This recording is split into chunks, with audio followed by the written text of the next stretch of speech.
Mi hermano. Igualdades, as mulleres, igualdades, as mulleres, igualdades, as mulleres. Quieta, deixa. E ahora sube que se vea.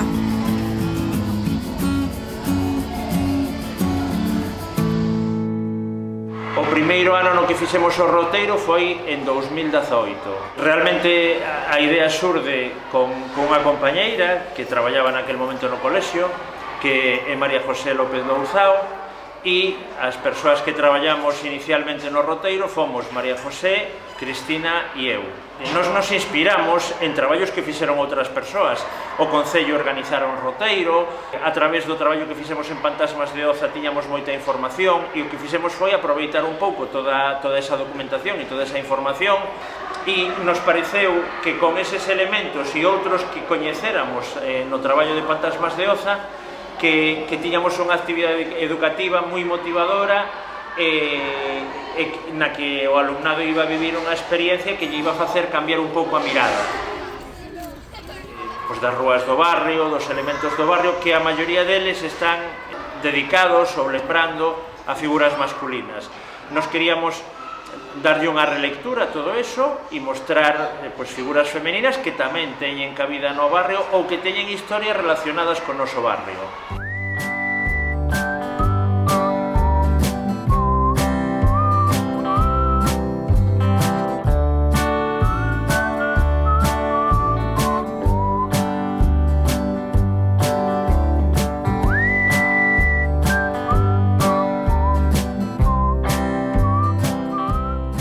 Benvidos a este roteiro que chamamos o Barrio en Femenino. Estamos aquí para reivindicar a memoria das mulleres e o seu papel na nosa historia máis próxima. E comezamos no Parque de Oza.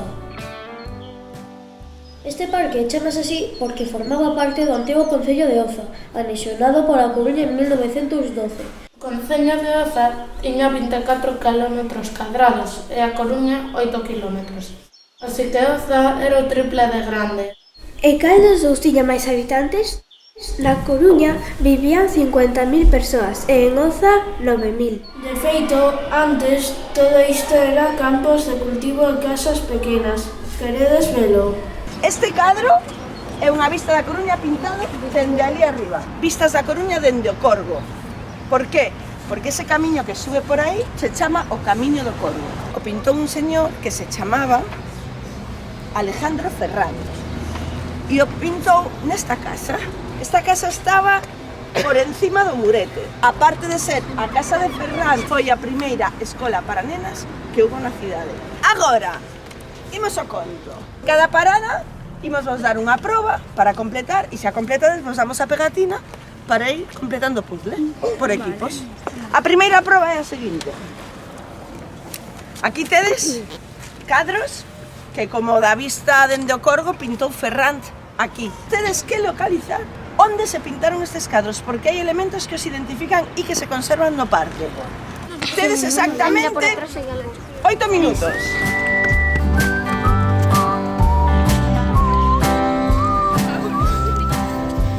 Esta está ahí abajo, nos falta encontrar esta.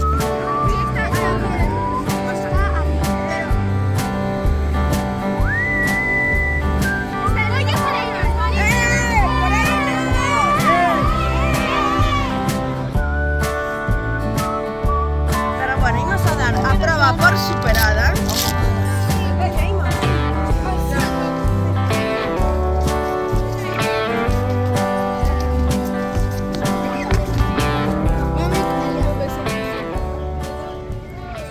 Esta é a Praza de Elvira Abad, unha intelectual que defendía a igualdade de dereitos, especialmente das mulleres. Formou parte das Irmandades de Fala, defendendo a cultura e o ensino galego. Elvira Abad foi mestra nas colexios escolares do Sanatorio de Oza. Tras o golpe de Estado en 1936, meteronna na cárcere polas súas ideas e foi retirada do ensino público.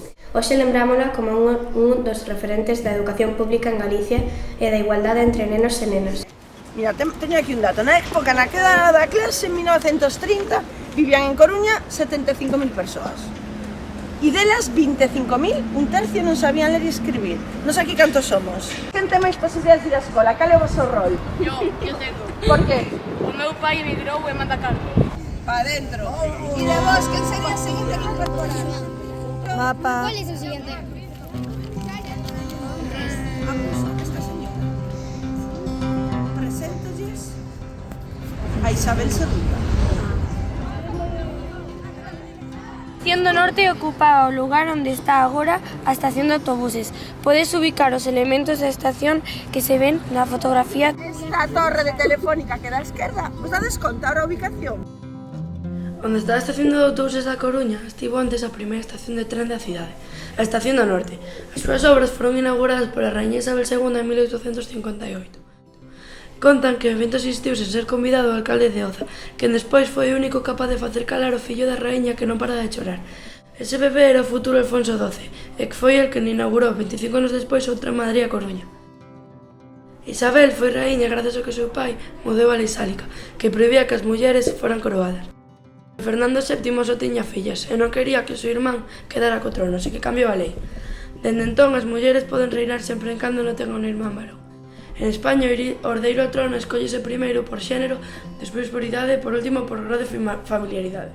E votase? Non, as monarquías non se votan. O que se escollemos entre todas e todos son os gobernos, pero as mulleres nalgún caso tardaron moitos anos en ter o dereito a voto. 1901. 1902 Australia. Australia, 1902. Muy bien, Australia. 26, 27, 28. Fijaos al tiempo que está pasando y aquí no vota nadie. 1932. Yo. ¿Quién es? Brasil. Brasil. 1933. 34. 35. ¡A ver! 1971.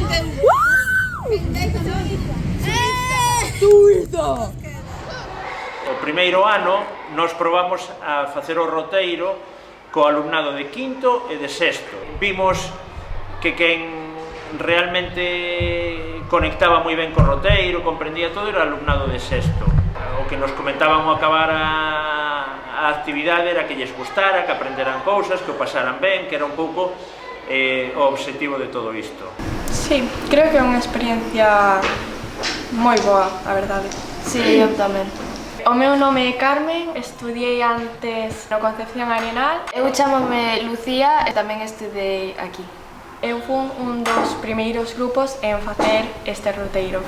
Víamos a xente que pasaba por ali, pois as diferentes lugares por onde íamos, o nome das prazas. Eu fixen un que cada un era un país diferente e dicíamos o ano do que conseguíamos o sufraxio feminino. Sí, eu tamén lembro de facer o último xogo que non sei por que é o que máis recordo, que era o de cun fío íamos tirando dicindo unha profesión dunha muller. Por exemplo, mestra.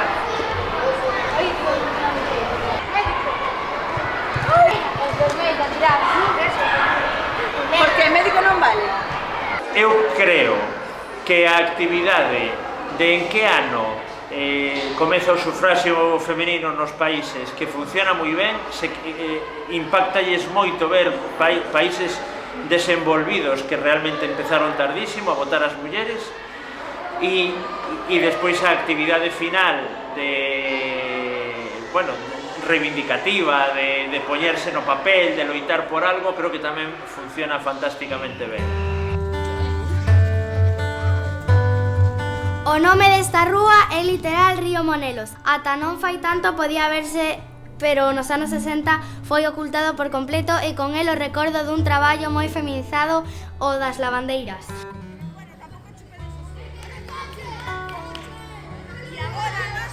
O de lavandeiras era un oficio moi popular na Coruña. Adicábanse a ele as mulleres humildes da zona rural. Era un traballo duro polo que cobraban entre 2 e 3 pesetas por día.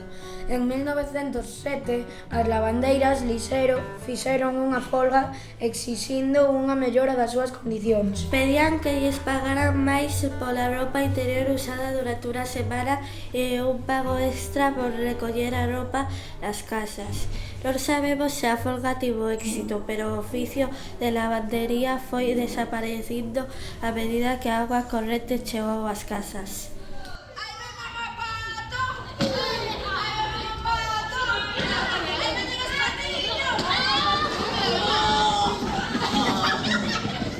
Entrego a pegatina a un mapa e pegatina, outro mapa. E agora, a seguinte parada... E dejar paso. Ui, deixa de paso, por favor. Seguinte parada. Quen ten o mapa vai dicir a seguinte parada? A Praza da Palloza, vale?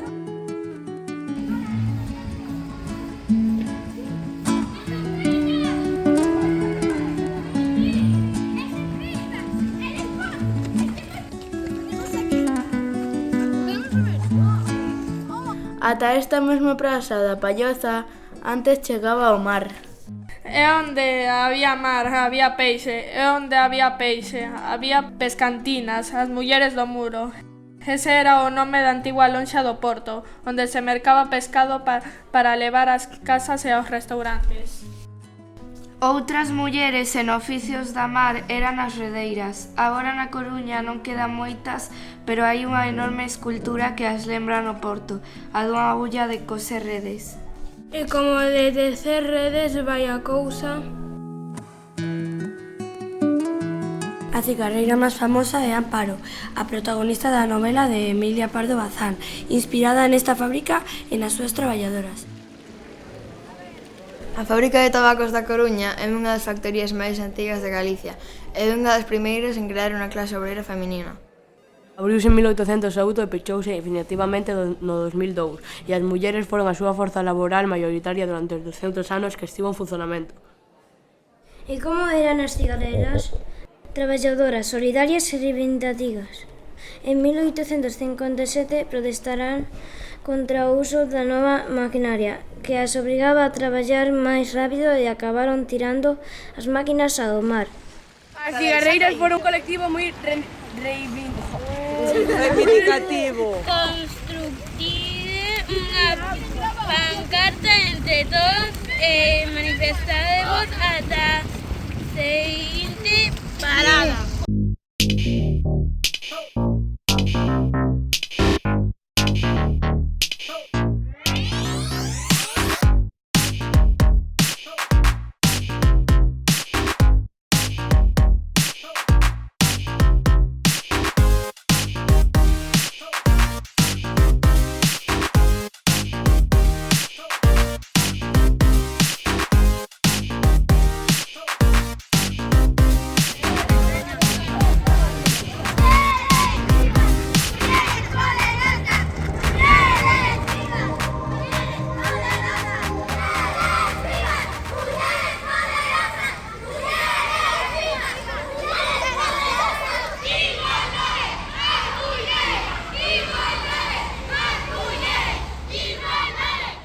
Estes últimos días estive lembrando e deime conta de que lembraba máis do que pensaba. Sí que lembro de escribilos e ir cos lemas por ali camellando. Eu tampouco recordo moito. Pareceu-vos interesante a actividade? Sí, bastante, sí. Nós o programáramos para hora e media, se implicaron moitísimo os grupos que estaban facendo o roteiro e nos pasamos das 2 horas. De feito, lembro que ao final tivemos que andar a correr para chegar antes das 2 aquí ao colexio. Involucras aos nenos a que fagan actividades e eu non sería capaz de facer isto, non, como están facendo eles. O que o de gravar e todo? Sí, gravar e estar tan atentos e tal. Moitas gracias por compartir a túa información. Gustouche a entrevista? Moito, gustoume moito. Grazas a vos.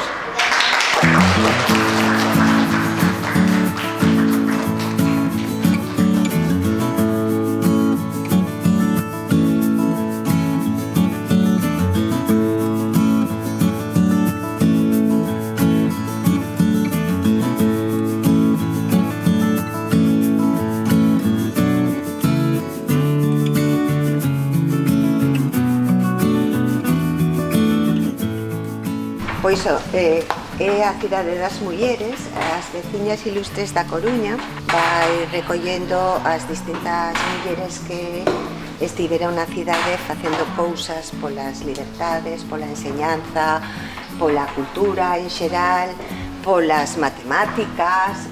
Vas facer que estás na cárcere e que Concepción Arenal vai che preguntar por que estás na cárcere. Ti te tens que inventar a historia de por qué. Que tal? Bos días a todas e a todos, encantada de recibirvos aquí. E por que me interesaron as mulleres? Bueno, porque creo que hai moito que decir sobre elas, porque sabedes que durante séculos as mulleres estábamos como moi escondidas, como se non existísemos, verdade? Mira, Lucía, escribíronme Laura e Paula. Din que fixeron uns retos nos xardíns e pregúntanos por que hai tantas estampas de homes e só unha dunha muller. A ver, Paula, cantas mulleres atopamos? Atopamos un total de 5 persoas, 4 homes e unha muller. Por que? Porque se ahora a sociedade é machista, antes era moito máis. Vaya, outra estatua dun home. E iso non é estatua dunha muller? Ah, non, é un home.